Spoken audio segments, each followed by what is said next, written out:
Sukuligar, real quick before we get into the video, I recorded this with a GoPro1 and a Safari1, so it's pretty rough.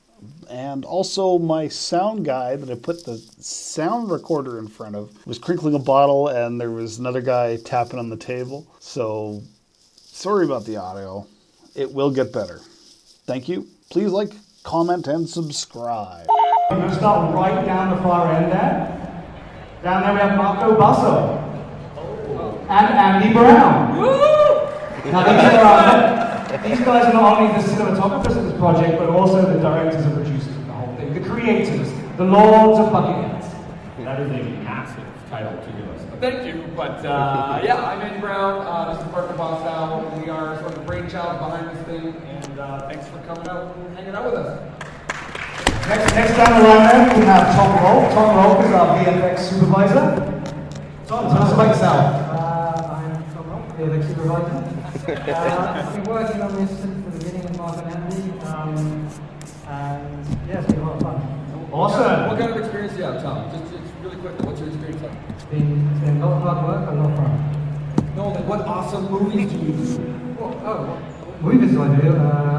I've worked on visual effects for about 20 years or so. I've always been a Star Wars fan. In fact, that got me into the movies. First film I saw was Return of the Jedi. It's been my favourite film. Tom's a pro, everybody. Tom's a pro. We've got one of the best on the table here. Next to Tom, we have Terry Chu. Terry Chu is our art director. Terry's been involved in a lot of stuff in the project from his birth to now, and is still very, very involved. Hello, thanks everybody for having me. And yeah, so I'm the art director on the project, and I work with talented people like the directors and also Sean Major, who's a production designer. He's not here today.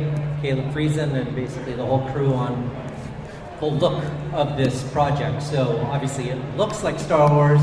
Kind of need to have I'd like to call myself a Star Wars visual expert. I'll call you a nerd. How about that? Star Wars nerd, absolutely. So everything from the design of sets and spaceships and characters and droids and costumes and all this sort of thing, props, whatnot. So I collaborate with each department to make sure that things look like Star Wars. Yeah, thanks, Terry. And that leads us on to the person next to Terry, who's the. Let me introduce him first. This is Caleb Friesen. And Caleb Friesen here is our construction coordinator, who is responsible for some of those amazing sets you've seen on display over there at the booth. You saw the type cockpit. So Caleb works very hard with Sean Major to build this stuff based on the designs you get and make it as realistic as possible. Caleb, tell us about yourself. Thank you for having me. Come and check out our panel. Yeah, I've been in the film industry for 12 years, working as a scenic carpenter, and I've moved on to doing construction coordinating. On Bucketheads, I work very closely with Terry and Sean Major, and yeah, we just bang out these sets as fast and as hard as we can, and as professionally as possible, and we get as close as we can get to Star Wars. And I'm really proud of the work that we've done, and I hope you guys all enjoy what you see on screen. Right on. Thank you, Caleb. Now, next to Caleb, we have Sean McGee. Sean McGee is our stunt coordinator, and anyone who's watched any of the stuff we put out so far knows there's some pretty cool stunts that go in, especially when you've got your stunt guys covered in armor, that we've seen some of these troopers taken out. Sean, tell us a bit about yourself and what you've been up to. Hey guys, Sean. Yeah, I fall down for a living, so I don't do any of this special stuff. This is a really good show for us to work on because I can hide guys in masks so easy now. You don't have to find the perfect match, so that's good. Lots of fun. Put them in a mask and throw them off the edge of the building. Yeah, if we got like a line, we can just keep changing the mask and keep throwing the guys in the garbage. Just break one and move on. We got lots. Fantastic. Next to Sean, we have Aaron. This is Aaron Gilbert. Aaron Gilbert is he's the modeler behind KRA. Anyone know who KRA is? Anyone out there know who KRA is? If you've seen this, you'll know who KRA is. KRA is the droid that you've seen unveiled. And on Aaron's t-shirt. So Aaron is our 3D modeler. He works with the PC Droid Builders as well. Aaron, introduce yourself. Say hi. I'm Aaron. I work with the PC Droid Builders. Perfect. Yeah, so I am a droid builder. Again, the BC Droid Builders, we came in near the beginning of this production. Andy and Marco had an idea what they wanted for a droid, and we we were able to come in and help fulfill that dream of theirs. I mean, you guys painted a lot of your own inspirations and cool things on it too. As much as I'd like to say Mark went ahead, I had a really good idea of what that droid was going to be. We just knew that Star Wars is droids and we need them and the characters and working with the BC Droid Building Association, pardon my voice, it is going. Well, you better shut up and let me introduce you. Yeah, here we go. I'll just shut up then. Yeah, because we've got another Aaron next to me here. This is Aaron Harrison. Aaron Harrison, our costume designer, and props as well. Yeah. Yeah, Aaron Harrison, tell us about yourself a little bit here. Hi, I'm Aaron Harrison. I've worked in the film industry slaving with over 30 years, doing all sorts of things, but costumes, props. I actually built armor and quarters and such things for Arrow for 7 seasons. If anybody is familiar with Expo, that's my fault. And now I'm on this because I'm in my spare time, because I'm still working in the film industry. Building props and costumes for this, which I'd love to tell you all about, but then spoilers. Yeah, a lot of the things we're going to have to do with Aaron is followed by spoiler, which means he's not going to be able to tell you. But We have a great gang of spoiler.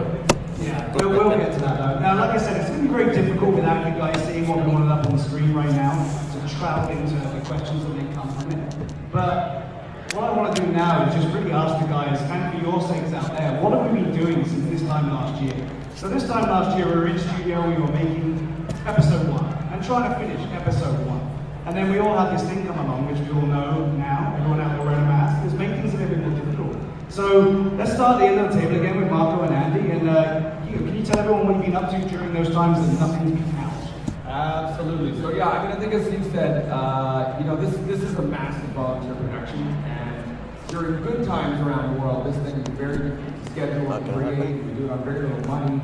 So during a pandemic, you can imagine how much more difficult that became.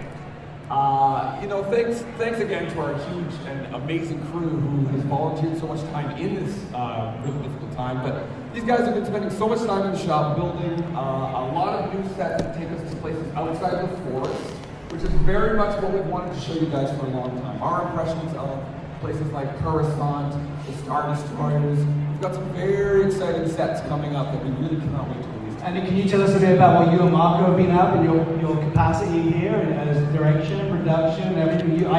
We've seen a dropship over there, which is can we say the name of the dropship? Is that a secret? Oh, absolutely. Oh, here it is here. There's some show and tell for you guys because it looks like the video is not on. So unfortunately with the video, we seem to be having a bit of a technical difficulty for whatever reason. So we're just going to proceed forward and hopefully we get to show you guys some very cool stuff after. But this is a very exciting model that we had built from a wonderful guy down in Pennsylvania. It's called a DX-9A. Some of you guys might be familiar with this. A DX-9 is a cannon ship. So we ended up putting a little turret on the top that we call the DX-9A for assault. Yeah, so this is a modified Stormtrooper transport. It's going to be our hero ship that will take you to many interesting places throughout Season 1. And we just finished building the set of the interior of the ship next to the cockpit. So with that, we can really real slice of Star Wars. Yeah, you guys have been real busy with the motion capture of this ship to give something we haven't tried yet on this project. So, I mean, where did Tom go? Is Tom there? I can see. Tom is here, and I'm sure he's very excited to talk to some miniature shoots. Well, I was going to say that. I mean, has anyone seen the trailer, the opening scene of the trailer with the space battle that continues at the time of the Battle of Endor? Has everyone had seen that? I'm hoping no. Well, you need to get over to the booth and see it because I'm not going to be able to play it here today, unfortunately, but it will be playing on repeat over here. It's an amazing scene. For something of a fan film to get this quality of visual effects going on, honestly, I'm blown away by it. Yeah, I mean, that scene in the first Bucketheads did kind of was a bit more low-key, but the second one's got a lot more visual effects, and we're kind of doing the full CG space battle, got an animator, amazing compositors, lighters, and it's looking great, so if you get a chance to watch it, I'd appreciate you to watch it, but we're moving on to using models for the next episode, so we'll do some miniature shoots, which is great, because it's more of the old style kind of visual effects that we did, because we've done that recently really looking forward to kind of showing you that stuff. So. Right, yeah, and we obviously were moving into more of a visual production as well. So can you tell us a bit about that? I mean, everybody out here has probably watched Man-Darian. You watched Book of Boba Fett? So you've probably all heard the volume. This one there. So the volume is actually, I guess it's an LED screen. It's an encompassing studio. So Tom, can you tell us about that? I mean, it's virtual production, and we've been doing Marco and Andy and me and lots of other people have been working on that, and I'm really excited to kind of use that as a tool in our next upcoming bits. So, Andy and Marco will talk about it.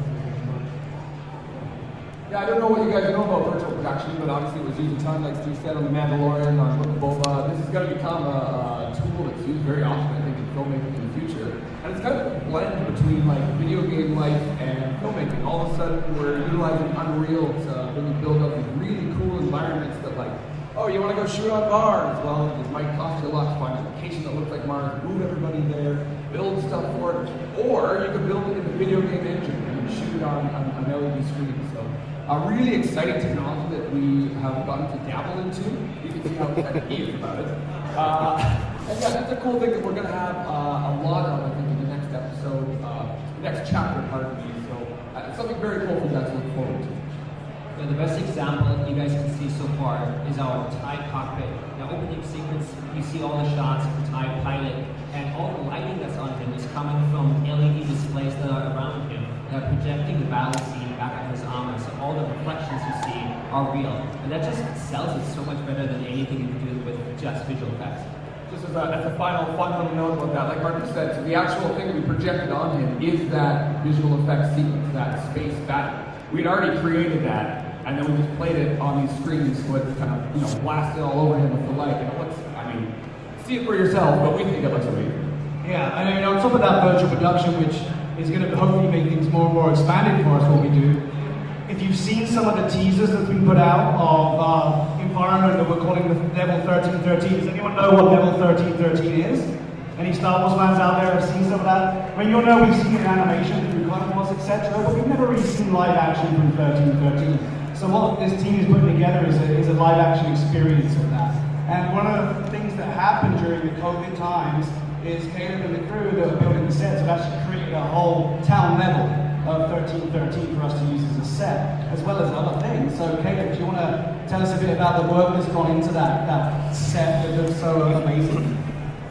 Yeah, in the end of our trailer, or our first episode, we have a bit of a teaser where you get to see our troopers entering a building, and that building lives on level 1313. That specific shot we shot last year in February, and that was a smaller set that we did alongside the TIE Fighter when we were building the TIE Fighter cockpit.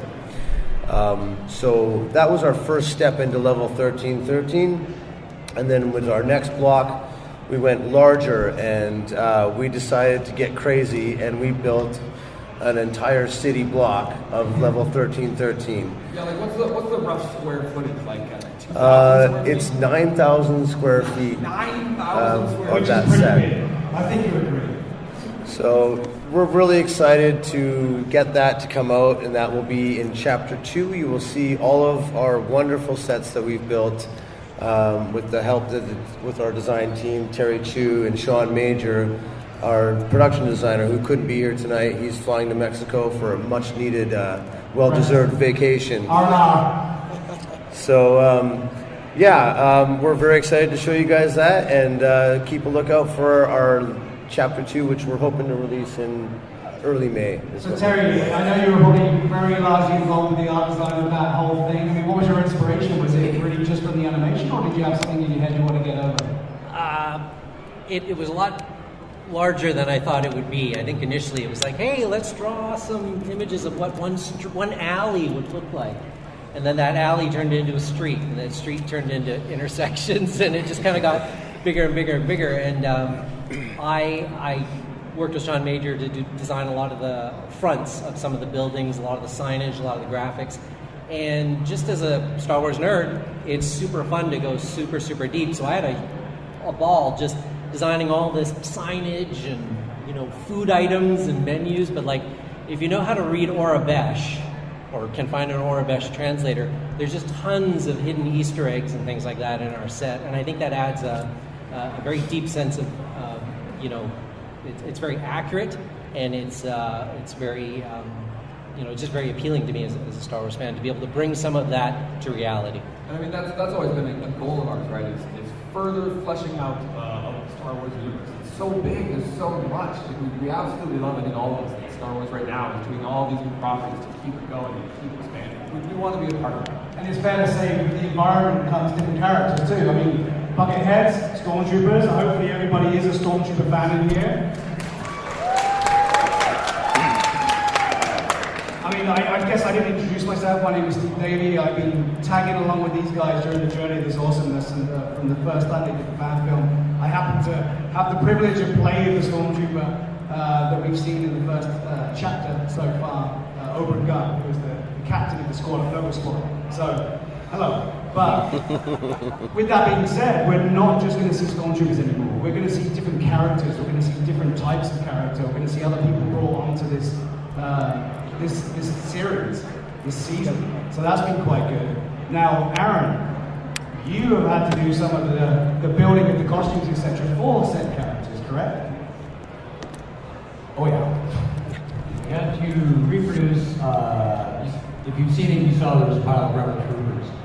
And unfortunately, making those costumes now is impossible because that's all 1960s Digital War materials. So I had to scratch build everything for those, and we had every 3D printer we know building us parts to build up rifles that were barely held together at points, smashing them together. But coming up, of course, we got the residents of 1313, who are a motley bunch of people. Yeah. Giving out Scum and ability, yes. Not very efficient, but yeah. And then in future, once we move away from the Star Destroyers and the troopers, we're going to see a lot more of the universe and the aliens and our place that we're going to in the story, which I can't tell you because it's a spoiler. Yeah, and then the place they go to where something bad happens and they get attacked. Spoiler. So it's fair to say though, Aaron, that you have not stopped. Just because filming has stopped, you have not stopped. The design works keep going. You're working with Terry, you're working with Caleb, you're working with everybody involved to keep this thing pushing along so that when we can get back into the studio. Oh no, every day at the end of work, I work 10-hour days for Shogun, I can say that. But then after work, Buddy and I, Gary, we wrap it up here, go into my garage and just start making things and making things and making things. And then Gary over there, the guy taking the photos, he's been helping out. He's actually my lovely assistant in drop students. Hey Darren. Right, so we saw some more of the outside indoor scenes there. It was again filmed locally here. I'm allowed to say where? Oh yeah. Yeah, Panther Paintball, if you know it. Everything was done out of Panther Paintball. It looks very indoor-like. And we see a couple of Ewoks in there. We found those there. Who knew that, right? We're all here at PC. That's what Ewoks is. And we got to shoot one, which was awesome. Some of the stunts we see there are quite intense, like I was saying. Now you get to see it. We see that dead man. We see that trooper get hit and go back. Now, Sean, tell us a bit about what goes into that. Tell us a bit about how long that would normally take and how many people you have involved. Well, Chad should be out of the hospital anytime soon. The dead men are notoriously hard. It's just a bone-wrenching, tie it, run, fall, die. It really does suck.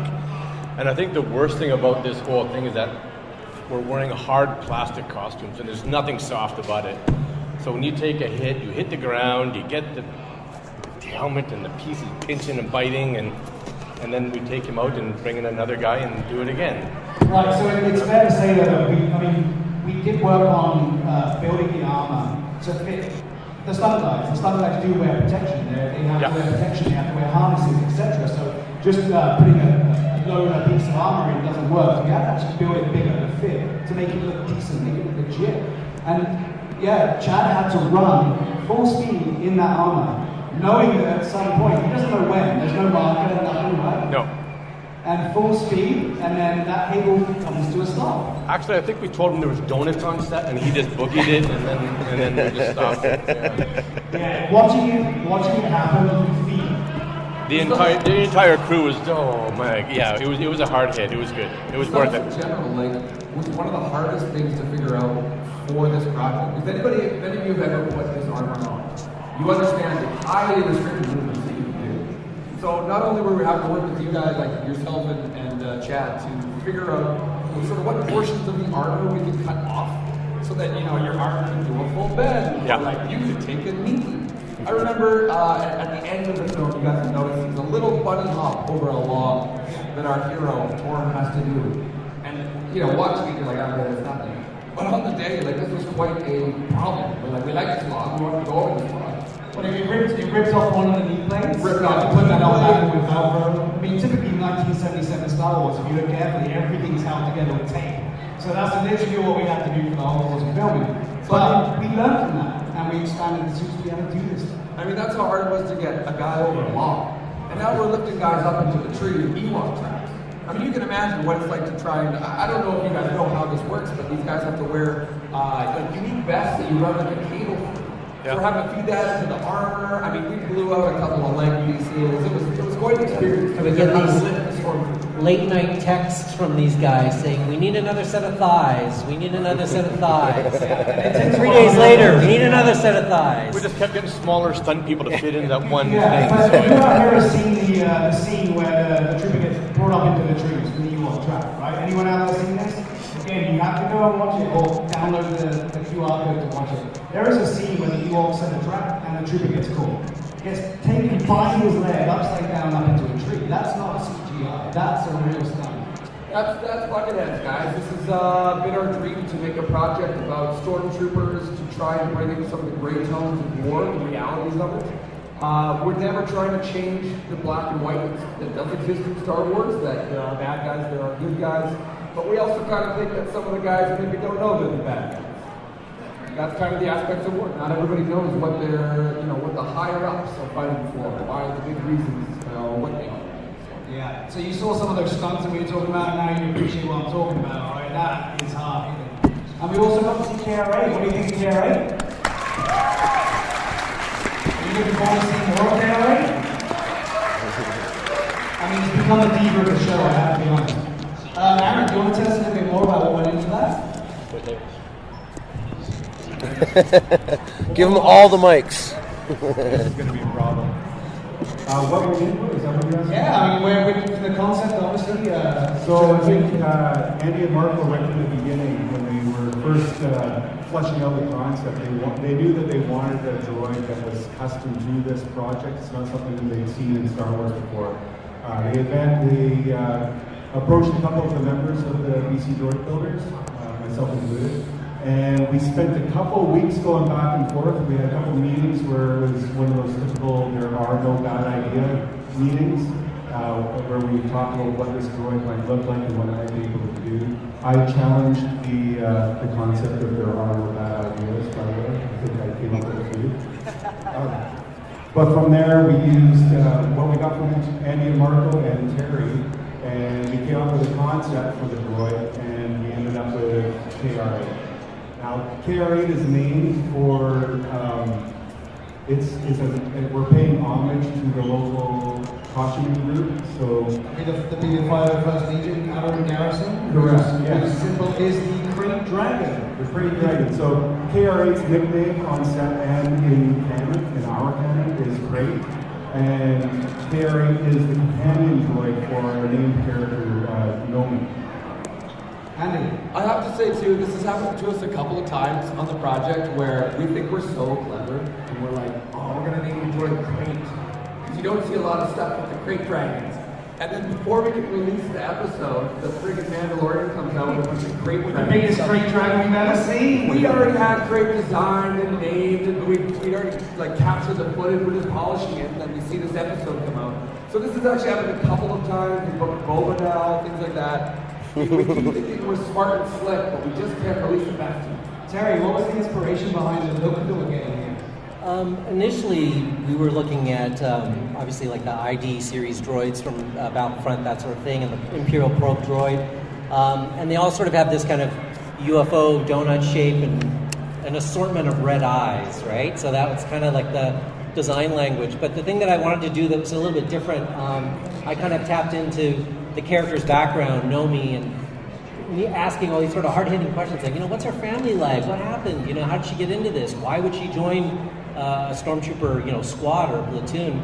And the relationship that I sort of came up with was that it's like a policeman or a policewoman and a canine unit, right? So it's like, this is like a bonded pair. And, who knows? Maybe this series of droids might have been handed down throughout her family. Maybe her dad or her uncle was, a captain or a sergeant in another division, and this droid gets passed on and passed on. So I think early on, we had talked about it being like a gunmetal color or something, and then I sort of came up with the idea of like, no, what if it was black and white? What if it actually matched their uniforms? So that's why Nomi wears this backpack, and the backpack is black and white, and then the droid's black and white. Again, it sort of carries the same visual design language all the way through, and it's worked out. I think it's been a successful got a lot of combination. attitude too. Yeah. A lot of attitude inside this little droid. I can't wait to see some of it come out. Is that your programming, Aaron? Okay, well, yeah, first of all, a lot of the attitude comes from the fact that it's a very organically moving droid. This droid is a puppet when it's on set. So all the movement that you see in the droid on the screen, that is actually being puppeted with traditional puppet rods. Well, you've got a couple of servos in there. You got to tell there's a couple. Yeah, there's a couple of heads. How many heads are there? So for what you've seen on screen so far, for the Endor shoot, we started off, we have 4 droids. We have 2 considered hero droids and 2 stunt droids. And there's an important distinguishment between the 2 of them. The heroes do have electronics in it. They are radio controlled. You've seen the weapon, so there's no spoiler there.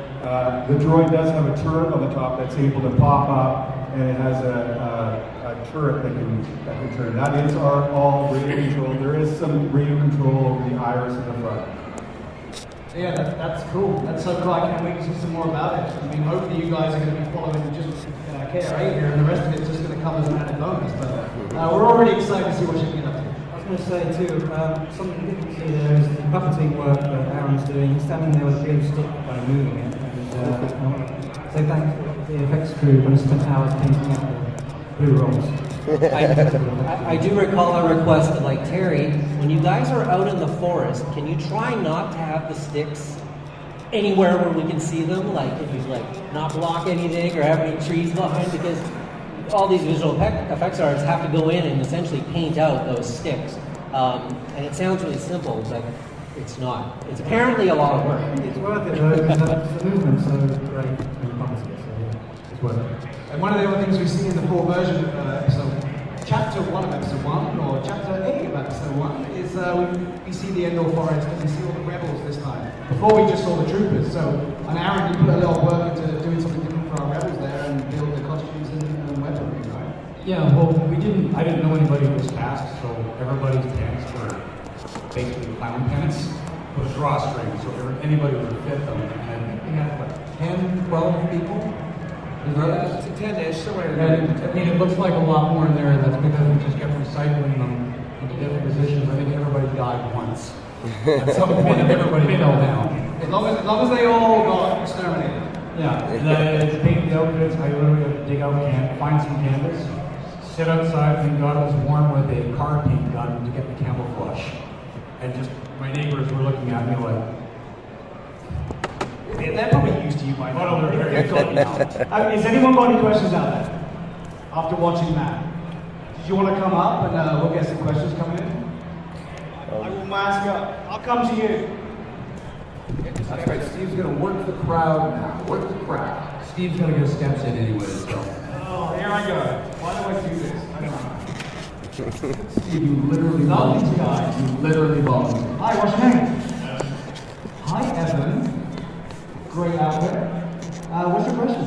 Oh, I was wondering, working for the Empire, did you guys know, as an actor, did you know what the Death Star was used for, and how did you approve of such a thing? Sorry, just to make sure I understand this. Are you saying, did our characters know in universe what the Death Star was and its use?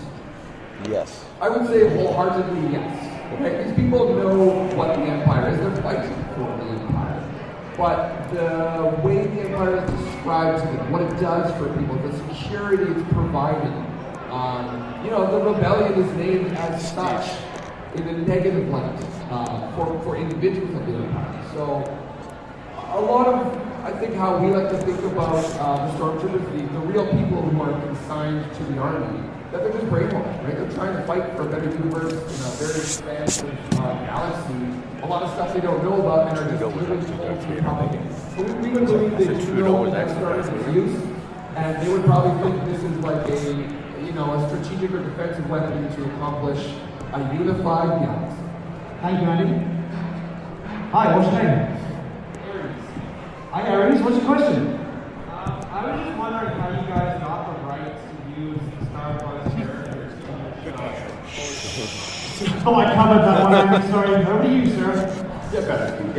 Thank you for your question. We honestly should probably meet with this every single time. So we do not technically have any rights to do anything that we're doing. However, Disney, excuse me, my voice, Lucasfilm, mostly. Lucasfilm, when they originally created, they ran Star Wars fan film competitions. They encouraged this kind of stuff. George Lucas himself was very open to supporting that independent scene. When Disney took over Lucasfilm, they purchased everything. That was part of the acquisition. That they don't chase after fan films that aren't doing bad things. They're not taking the fans' money and saying this is official, or they're not making R-rated Star Wars. Lots of viscera and things like that. So we just try to play within the rules that they have really set out very clearly, which Mark knows wholeheartedly and are. Well, I'm not going to lay them out because it's a lot, but Disney and Lucasfilm have published fan film guidelines. As long as you adhere to those, you are allowed to create Star Wars fan films and put them online for everyone to see for free, which is what we're doing, and we're very grateful to give them that opportunity. Sorry, just the final thing after. That's why we created a not-for-profit. We have a not-for-profit production company that runs this. All the money that we ever take in from any source, which is largely the Patreon, simply just goes towards the project to make it better. Yeah, thanks, guys. Yeah, it has to be said that every single person involved in this show has a massive love for Star Wars lore, has a massive love for Star Wars as a whole, and we're not coming at it from any other thing. Oh, this would be a great story to tell, and now we can do that. And I think it's just appreciated that we're not trying to cover anything different. We're not doing anything. We've got some super nerds up there, and they know that they want to do everything. Well, apart from Sean, of course. We've read some stuff. They want to do it all justice. They want to do it all justice. I have another question. Hi, what's your name? Skylar, what's your question? Wow, that's an open question.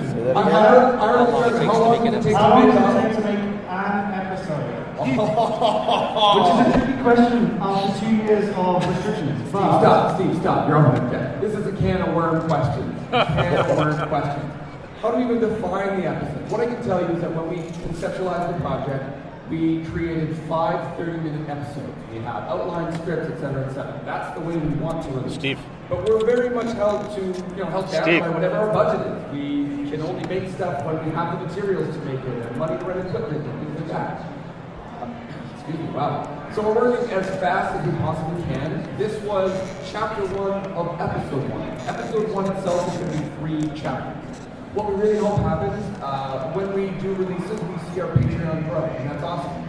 So we're hoping by the time we get the 3rd chapter out for episode 1, we'll just do it as a super cut. We'll release the whole 30 minutes that episode 1 was always supposed to be. And our hope is that by that point the Patreon is earning enough that we can actually make episode 2, and doing like a real TV episode. I can add to that. To expand on that real quick, the plan was always to release 1 episode a year. Right now, we are on track to release 1 chapter of an episode a year. But like Andy said, we're hoping to speed that up and not make this a decade-long project. Even though we'll do whatever it takes. Okay, another question? You ready? I was just going to add to that question. Usually on average, for chapter 2, our builds on our sets have been running about 8 to 12 weeks for each build. And we have to work within these moments of opportunity for our production because we are completely funded by the fans. So when we get availability for our stage usage and stuff like that, we have to go in and build as fast as possible, shoot it, and get in and out, and so that we can make way for bigger and larger productions that occupy our facilities. I have to say that the one that we've just been currently building, which is the interior of this spaceship right now, I think we're at 8 weeks of construction on this, and we are almost finished. And this is the first time we've actually beat camera by about a week. So. Thank you, Caleb. Now, honestly, like I said, everybody's working on the spare time. Every moment we get to contribute, we're doing it. It's great. There's not a lot of sleep and there's not a lot of rest, but a lot of coffee. One more question here, right? What's your name? Okay, John, what's your question? Steve's giving me shit over there. There is no budget. What was the budget? For what you guys just saw for that first chapter? Yeah, about 15,000 Canadian. Hey, I'm gonna jump across here because we've got 3 minutes. What's your name? Joe. Hi, Joe. What's your question? Any chance of this becoming canon? Is any approaches or you say yes? So, to really quickly summarize, I mean, absolutely, we'd say yes. Do I ever think they would take Bucketheads on and canonize it? No. Do I think they'll canonize Nova Squad someday? Hell yeah. Right on. Okay, next one. Hi, what's your name? I'm just wondering how